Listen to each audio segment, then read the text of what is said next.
Soulaye. Alors, c'était le 27 octobre 2014, alors que vous quittiez Badié, c'est un village de Diegonefla, pour Oumé, là où vous vivez. Vous avez été victime d'un accident de la circulation. Oui. Est-ce que vous pouvez nous raconter les circonstances dans lesquelles cet accident-là s'est produit? D'abord, merci beaucoup. Je vous en prie. Non, je ne sais pas. Je parle directement de l'accident ou... Oui, vous pouvez nous situer le contexte. Je veux dire, vous étiez à Badié. Qu'est-ce que vous faisiez à Badié? Okay.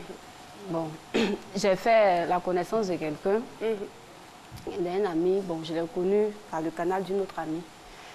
Et ce monsieur m'a dit, bon, on va chez moi. Où tu vis? Je lui ai dit non, que j'étais à Oumé. Je résidais à Oumé puisque je suis commerçante. En tant que commerçante. Dans le domaine du vivrier. Dans le domaine du vivrier. Donc à chaque fois, la navette, je faisais les va-et-vient sur Abidjan. Et c'est là, au cours d'une manifestation, bon, à un funérail. Bon, nous qui venons d'Oumé, là, centre-ouest, on aime beaucoup les funérailles. Donc, c'est au funérail que j'ai fait la connaissance de ce monsieur.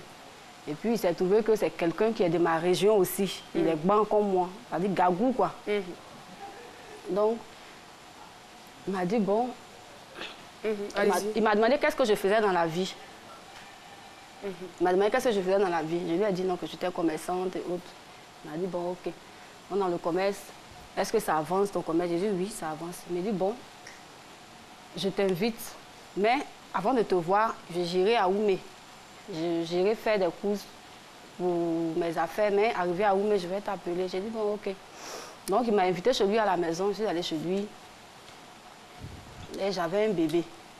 J'avais un enfant de 5 mois. Je suis allée le trouver chez lui à la maison. Il faut dire que vous êtes une mère de 5 enfants. Je suis mère de 5 enfants. Le premier est âgé de 19 ans. Le premier a 19 ans et le dernier a maintenant 4 ans. Donc, je suis allée le trouver à la maison, mais j'ai laissé l'enfant chez ma soeur. Parce que je ne voulais pas rester là-bas, donc j'ai laissé l'enfant, je suis allée le voir. Puis bon, c'était à une réunion, quand on s'est croisés, ils m'ont bien reçu, et puis bon, je suis rentrée à la maison. Et le lendemain, je suis allée sur Oumé. Donc, quand je suis arrivée à Oumé, je l'ai appelé pour lui dire que j'étais à Oumé. Il m'a dit, bon, ok.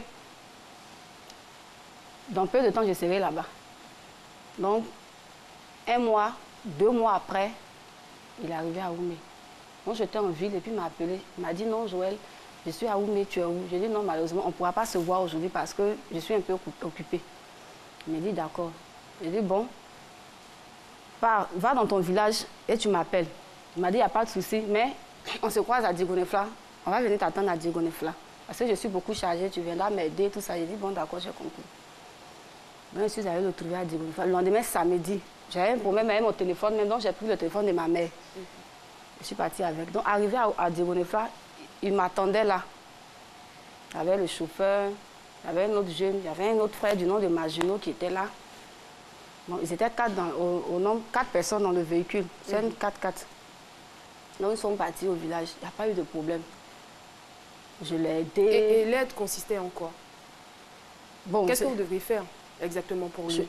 Pour lui, je devais recevoir, lui devait recevoir des étrangers. D'accord. Voilà, pour sa réunion politique.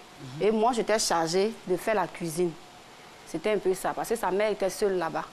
Donc, quand moi je suis arrivée, c'est moi qui me suis occupée de tout. C'est moi qui ai tout fait. Donc, moi, j'ai donné une date, je devais revenir le lendemain. Je suis partie samedi, je devais revenir dimanche. C'est dimanche, quand j'ai fini, je lui ai dit, je rentre. Il m'a dit non, il faut attendre parce qu'on n'a pas encore fini. Donc, vraiment, je te demande pardon, tu attends. Mais ce dernier m'avait dit que dans mon commerce, il allait m'aider. Tout à fait. Voilà. Donc, quand il m'a dit qu'il allait m'aider, j'ai dit, bon, peut-être que, étant là-bas, il va faire le geste. Il n'y a pas de souci. Donc, j'étais là-bas. Dimanche est arrivé, je devais retourner sur Oumé. Il m'a dit, non, attends. Donc, finalement, quand est-ce que vous revenez alors? Vous retournez sur Oumé? Lundi. C'est lundi. C'est lundi maintenant. Donc, lundi matin, j'ai reçu des gens, j'ai fait tout pour lui. Et quand on va essayer d'éviter quelques détails quand même pour aller à l'essentiel. Alors, donc, vous quittez Badié pour Oumé et vous allez faire une escale quelque part. Oui, dans un dispensaire. Et il avait un cousin qui avait sa femme qui avait accouché, mais ils n'avaient pas les moyens. Donc, lui, il était allé plaider le cas de son cousin. Et ça arrivait dans le village. Moi, je ne suis pas descendue du véhicule. Je suis restée, puisque j'avais un enfant. Donc, je suis restée derrière. Avec le chauffeur resté devant moi, je suis restée. Et il est descendu avec celui qui s'appelait Maginot.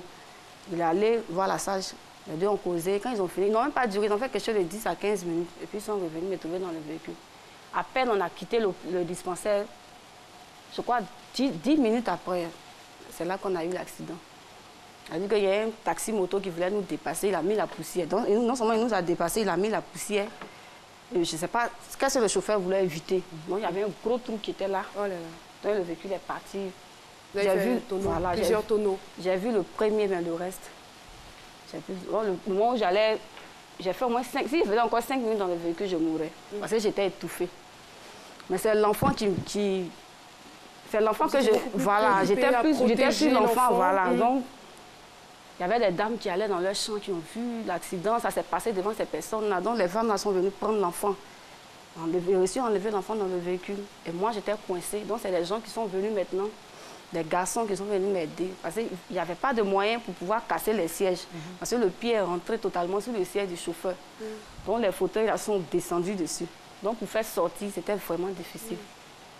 Donc, quand j'ai réalisé le pied, je me suis dit que sur le champ, je n'ai rien senti. Je savais même, après, quand j'ai réalisé, je me suis dit que ce n'était pas une partie de moi, quoi. Parce que c'était, la chair était dispersée, l'os était dessus. Vraiment, c'était vraiment difficile. Mais je ne ressentais rien. Pour moi, je pouvais même... C'est-à-dire que vous ne sentiez plus votre pied, rien, en fait. Pour moi, je pouvais me tenir debout. Je pouvais... Après, quand j'ai fait comme ça, j'ai vu que je ne pouvais pas. Donc, il y a une moto qui est venue garer, ils m'ont mis sur la moto. Ils ne pouvaient pas me faire asseoir normalement. Ils m'ont fait comme ça. Ils vous ont incliné. Voilà. Ils m'ont emmené. Nous sommes retournés dans le dispensaire, là, parce que c'était proche. Donc, nous ne sommes plus partis à Diego-Nefla, nous sommes venus dans le dispensaire.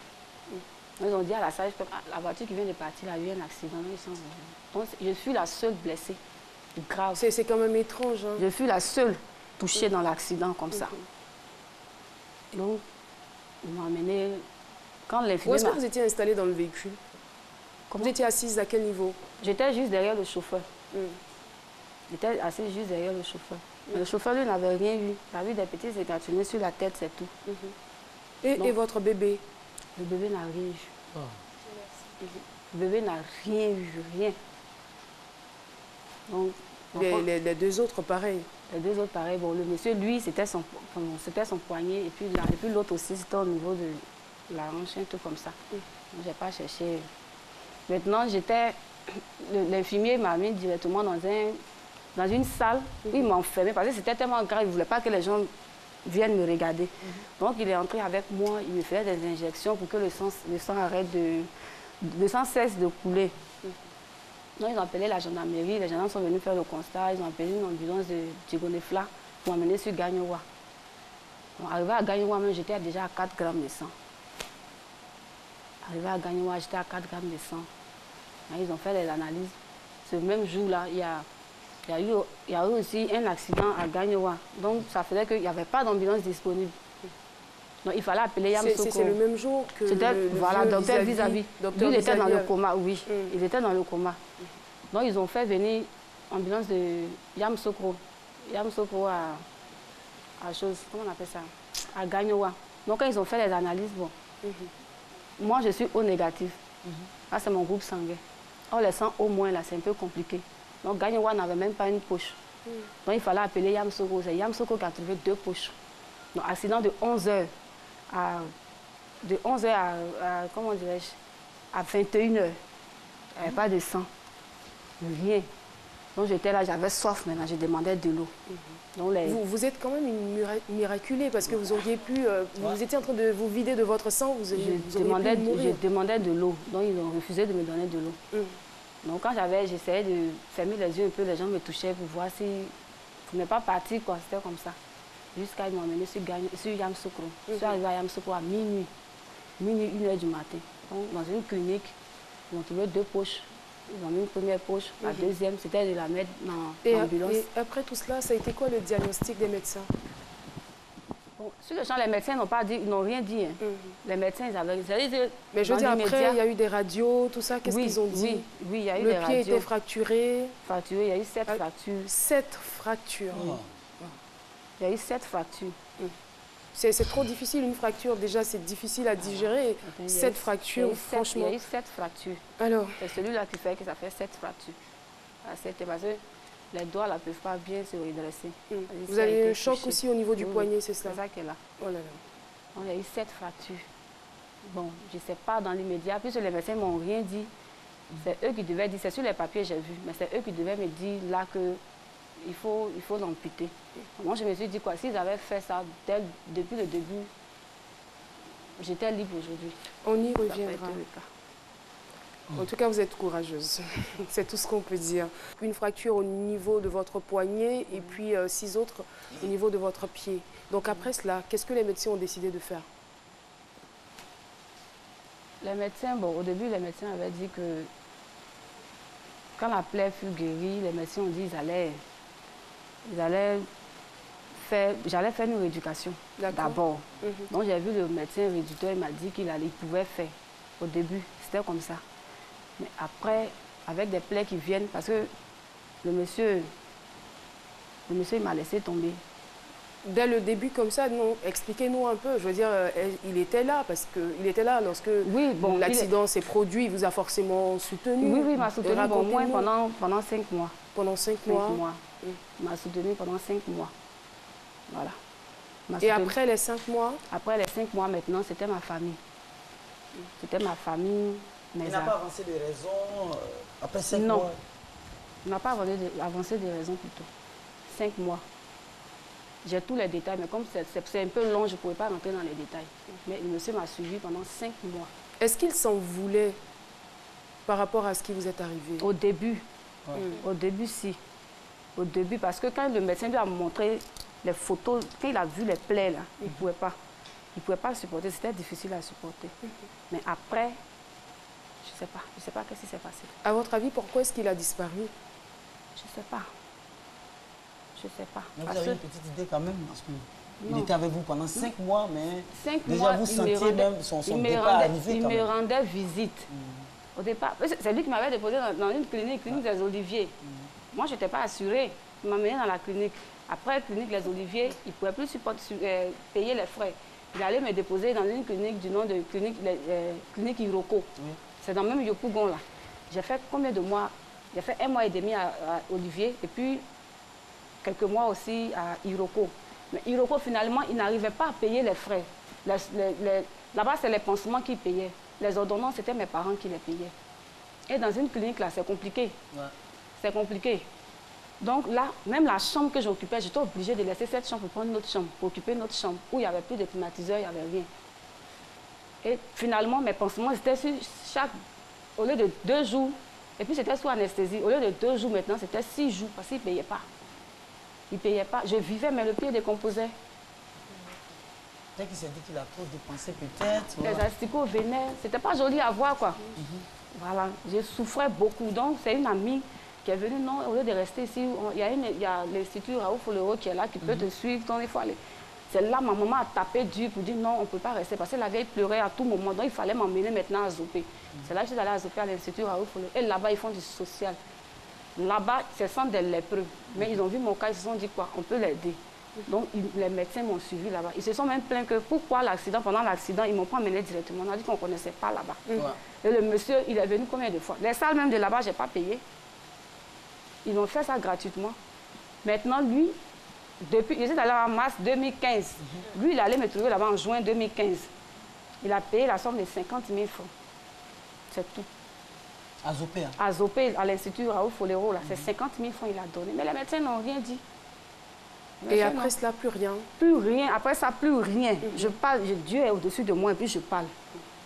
Plus rien. Son contact, son numéro, vous essayez souvent? Il donnait rendez-vous même qu'il allait venir me voir. Il ne venait pas. Non, je parle de son numéro. Quand vous lancez son numéro, quand vous l'appelez? Son numéro même passe. Son numéro va passer. Il va dire je viens, mais il ne va pas venir. Donc, c'est comme ça. Est-ce que c'est pas... Enfin, je ne veux pas le justifier, mais est-ce que c'est pas parce qu'il n'a peut-être pas suffisamment de moyens pour Au début, si. Peut-être qu'il n'avait pas les moyens au début. Mais là où ils font du social maintenant, normalement, il doit être là, parce que là, il n'y a plus de dépenses aussi. Mais à partir de fin 2015, il avait les moyens. Parce que moi, je suis sortie de là-bas en août 2015. C'est en décembre 2015 que je l'ai vu. Mais comment vous savez qu'il a les moyens? Puisqu'il fait la politique. Bon, c'est vrai que... Bon, Il fait la politique. Je veux dire, c'est pas parce qu'on fait la politique qu'on a forcément les moyens. Bien, vous avez d'autres informations, on vous a rapporté certaines informations. J'ai toutes les informations sur lui. J'ai toutes les informations sur lui. Pour une personne qui est aujourd'hui handicapée, c'est vrai, c'est un accident. Pour une personne qui est handicapée, et cette personne-là doit se déplacer, te chercher dans la rue, chercher à savoir qu'est-ce que tu fais pour pouvoir te rencontrer. Mais c'est pas possible. Moi, c'est pas la promesse qu'il avait faite à mes parents. Il a dit non, si ça n'allait pas, voilà ce que j'allais faire pour elle, voilà ce que j'allais faire. Elle allait peut-être partir en Europe pour que on puisse la suivre là-bas. Mais au dernier moment, aujourd'hui, je parle, il a les moyens. Parce que j'ai les preuves. J'ai les preuves de ce que je dis. Voilà. Et moi, ça me fait mal parce que s'il n'avait pas les moyens, on pourrait comprendre. Non, mais au début, mes parents disaient, bon, peut-être que sur le champ, il ne peut pas, mais après, on va voir. Aujourd'hui, si tu achètes une voiture, tu offres une voiture à des personnes, tu prends de l'argent, tu distribues un peu partout. Et moi, je suis informée et moi, je vais vérifier les faits. Tu me vois, je ne te dis rien. Je suis, disons, ta malade. Je suis une malade qui est pour toi. Là où je suis là, qu'est-ce que moi, je peux faire? C'est vrai que, quelque part, c'est parce qu'il vous a invité que c'est arrivé. Mais en même temps, moi, ce que je vous conseillerais, c'est de ne pas fonder votre espoir en lui. Je veux dire que peut-être l'aide peut venir d'ailleurs. Mais là, la situation est critique aujourd'hui.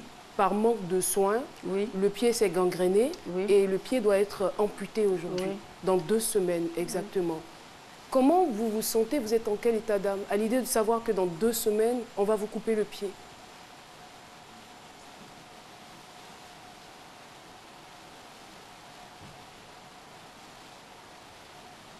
C'est difficile, quoi, mais je veux dire que c'est la vie.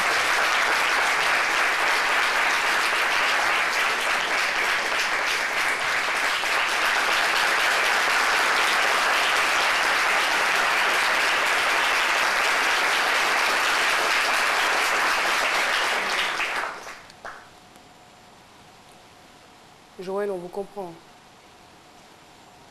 On vous comprend. On vous comprend. Alors, nous allons donc solliciter l'aide du sage Cassie, qui va forcément trouver les mots pour apaiser le cœur de notre ami, de notre très cher Joël. Le sage Cassie, la parole est à vous.